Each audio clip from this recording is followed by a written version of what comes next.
ओम नमो भगवते वासुदेवाय। 19वां अध्याय। परीक्षित का अनशन व्रत और शुकदेव जी का आगमन। सूत जी कहते हैं, राजधानी में पहुंचने पर राजा परीक्षित को अपने उस निंदनीय कर्म के लिए बड़ा पश्चाताप हुआ। वे अत्यंत उदास हो गए और सोचने लगे, मैंने निरपराध एवं अपना तेज छिपाए हुए ब्राह्मण के साथ अनार्य पुरुषों के समान बड़ा नीच व्यवहार किया। यह बड़े खेद की बात है। अवश्य ही उन महात्मा के अपमान के फलस्वरूप शीघ्र से शीघ्र मुझ पर कोई घोर विपत्ति आवेगी।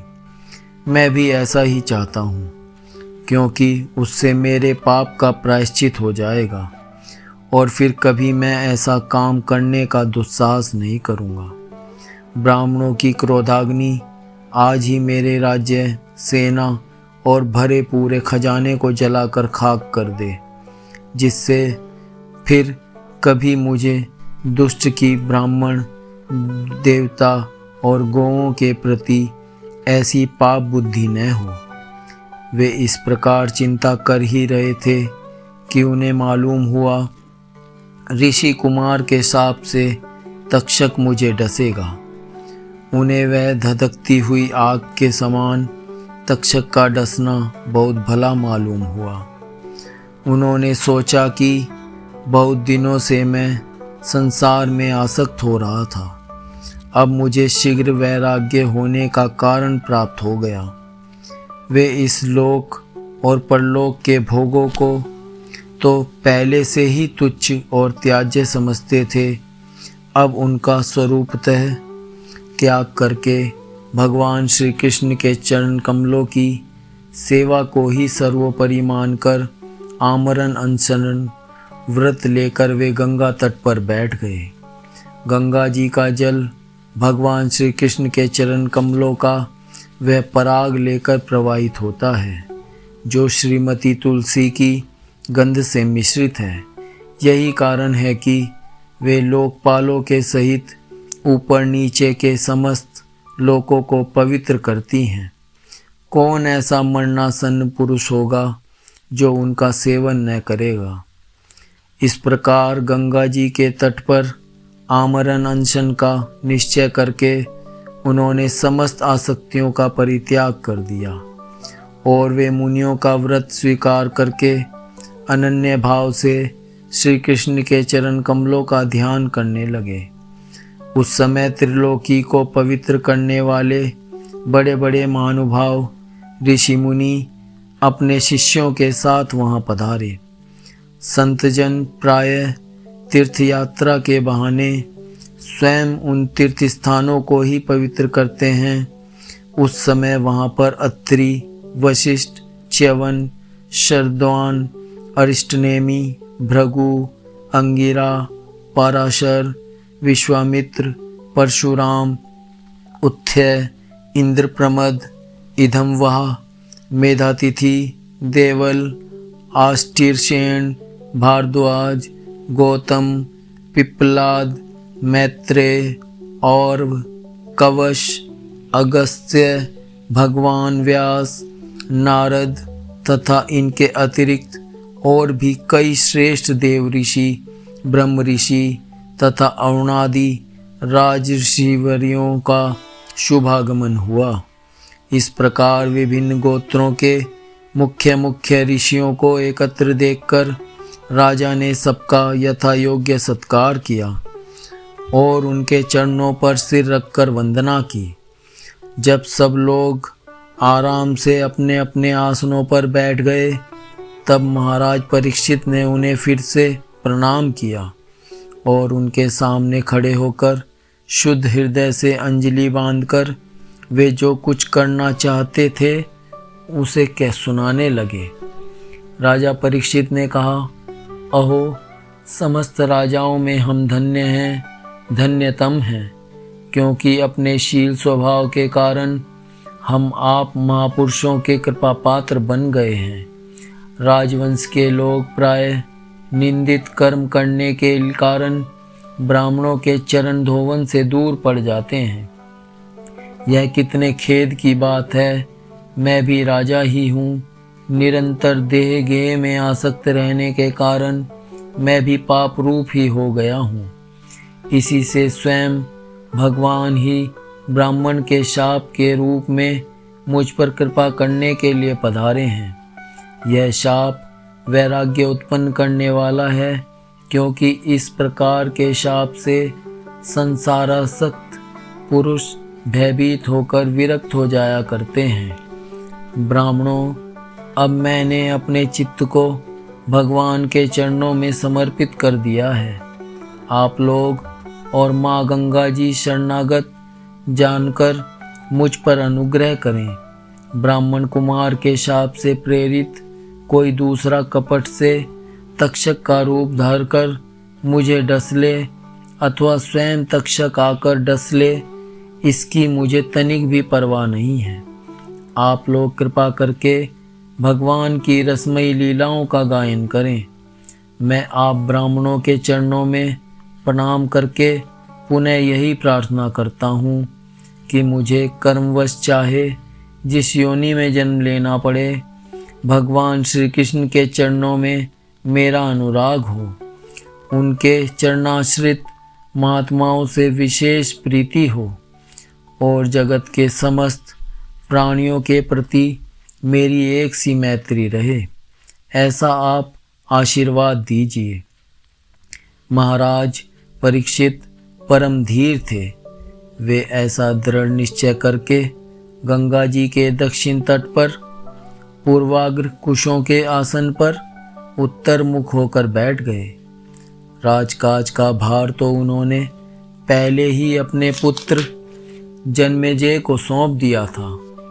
पृथ्वी के एक छत्र सम्राट परीक्षित जब इस प्रकार आमरण अनशन का निश्चय करके बैठ गए, तब आकाश में स्थित देवता लोग बड़े आनंद से उनकी प्रशंसा करते हुए वहां पृथ्वी पर पुष्पों की वर्षा करने लगे तथा उनके नगारे बार बार बजने लगे।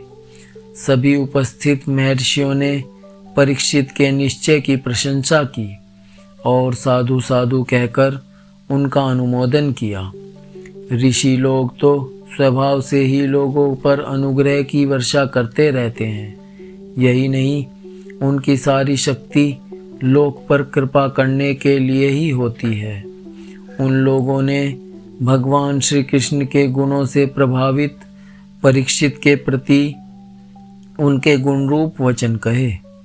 राज ऋषि शिरोमणि भगवान श्री कृष्ण के सेवक और अनुयायी आप पांडुवंशियों के लिए यह कोई आश्चर्य की बात नहीं है, क्योंकि आप लोगों ने भगवान की सन्निधि प्राप्त करने की आकांक्षा से उस राज सिंहासन का एक क्षण में ही परित्याग कर दिया, जिसकी सेवा बड़े बड़े राजा अपने मुकुटों से करते थे।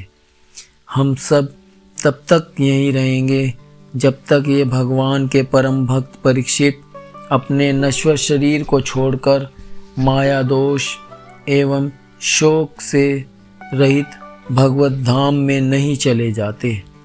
ऋषियों के ये वचन बड़े ही मधुर, गंभीर, सत्य और समता से युक्त थे।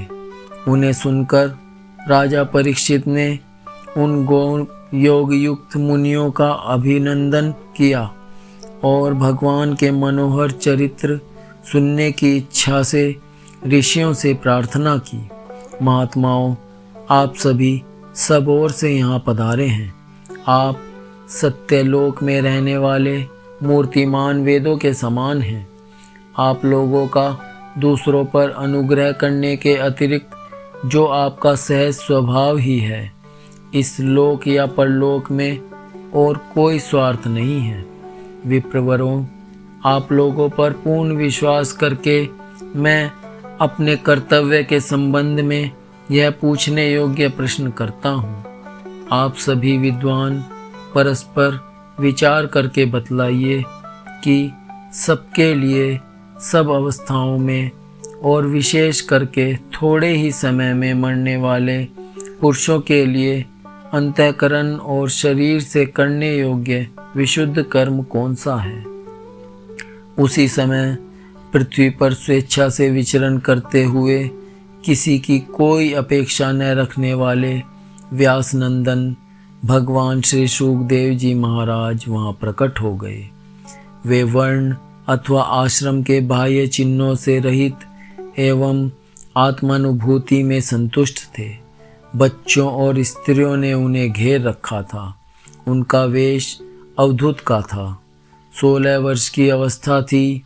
चरण, हाथ, जंघा, भुजाएं, कंधे, कपोल और अन्य सब अंग अत्यंत सुकुमार थे। नेत्र बड़े बड़े और मनोहर थे। नासिका कुछ ऊंची थी। कान बराबर थे। सुंदर भौहें थी। इनसे मुख बड़ा ही शोभायमान हो रहा था। गला तो मानो सुंदर शंख ही था।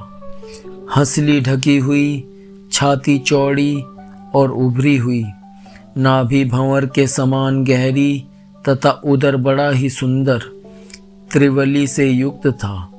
लंबी लंबी भुजाएं थी। मुख पर घुंघराले बाल बिखरे हुए थे। इस दिगंबर वेश में वे श्रेष्ठ देवता के समान तेजस्वी जान पड़ते थे। श्याम रंग था। चित्त को चुराने वाली भरी जवानी थी। वे शरीर की छटा और मधुर मुस्कान से स्त्रियों को सदा ही मनोहर जान पड़ते थे। यद्यपि उन्होंने अपने तेज को छिपा रखा था, फिर भी उनके लक्षण जानने वाले मुनियों ने उन्हें पहचान लिया और वे सब के सब अपने अपने आसन छोड़कर उनके सम्मान के लिए उठ खड़े हुए। राजा परीक्षित ने अतिथि रूप से पधारे हुए श्री शुकदेव जी को सिर झुकाकर प्रणाम किया और उनकी पूजा की। उनके स्वरूप को न जानने वाले बच्चे और स्त्रियां उनकी यह महिमा देखकर वहां से लौट गए। सबके द्वारा सम्मानित होकर श्री शुकदेव जी श्रेष्ठ आसन पर विराजमान हुए।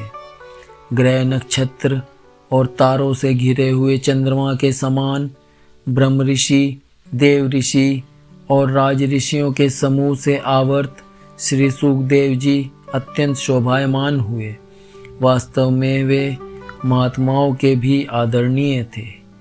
जब प्रखर बुद्धि श्री शुकदेव जी शांत भाव से बैठ गए, तब भगवान के परम भक्त परीक्षित ने उनके समीप आकर और चरणों में सिर रखकर प्रणाम किया। फिर खड़े होकर हाथ जोड़कर नमस्कार किया। उसके पश्चात बड़ी मधुर वाणी से उनसे यह पूछा। परीक्षित ने कहा, ब्रह्म स्वरूप भगवन, आज हम बड़भागी हुए, क्योंकि अपराधी क्षत्रिय होने पर भी हमें संत समागम का अधिकारी समझा गया। आज कृपा पूर्वक अतिथि रूप से पधारकर आपने हमें तीर्थ के तुल्य पवित्र बना दिया। आप जैसे महात्माओं के स्मरण मात्र से ही गृहस्थों के घर तत्काल पवित्र हो जाते हैं। फिर दर्शन, स्पर्श, पाद प्रक्षालन और आसन दान आदि का सुअवसर मिलने पर तो कहना ही क्या है। महायोगिन जैसे भगवान विष्णु के सामने दैत्य लोग नहीं ठहरते, वैसे ही आपकी सन्निधि से बड़े बड़े पाप भी तुरंत नष्ट हो जाते हैं। अवश्य ही पांडवों के सुहृद भगवान श्री कृष्ण मुझ पर अत्यंत प्रसन्न हैं।